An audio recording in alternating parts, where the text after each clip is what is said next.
ટોપી ધોઈ ટોપીને નમાઝી કરી લીધેલી છે. ટોપી નમાઝી કરીને એને ડબ્બા પર ઉતારી. ડબ્બા પર મેં પ્લાસ્ટિક ચડાવું.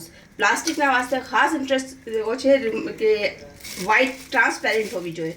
કલરિંગ ના હોય યા છપાઈવાળી ના હોય, નહીં તો આખી ટોપી પર એની ડિઝાઇન આવી જાય છે. આ ટોપી ઉતારી એના ઉપર આખું જો આવી રીતનું કલર થઈ ગયું. આ કલરને લીધું ચમ્મચથી. એકદમ ગરમ નથી ને ઠંડુ બી નથી. આ લઈ આખું આમ ટોપીમાં આમ લગાવી દીધું. આખું આમ લગાવી દીધું. એકદમ થપેડા નહીં કરવાના, હલકું હલકું શું ફેલાવી દીધું. ચીપનું છે પૂરું આના પર ઘસી લીધું.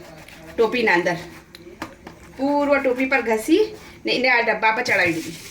એક તરીકો આ છે. બીજો તરીકો એ છે કે આ ઝાડુ આવું કલર બનાવી પાણીના અંદર પૂરું એને મિક્સ કરી નાખવાનું. અને આમાં પાણીમાં નાખીને અને પૂરું મિક્સ કરી નાખશું. મિક્સ કરીને આ ટોપી હોય યા કોઈ બી ટોપી હોય યા કોઈ કપડાં હોય, એટલું જ પાણી લેવાનું કે તમારી ચીજો ડૂબી જાય. ને આ ટોપીને આમ નીકાળી ડબ્બા પરથી નમાઝી કરી ને આના અંદર પલાળી નાખવાની. 5 મિનિટ પલાળીને એને પછી એને છે ને નીકાળી ડબ્બા પર ચડાવીને સુકાવી દો. બસ આ છે કલફનું ઇન્ટ્રેક્ટ છે.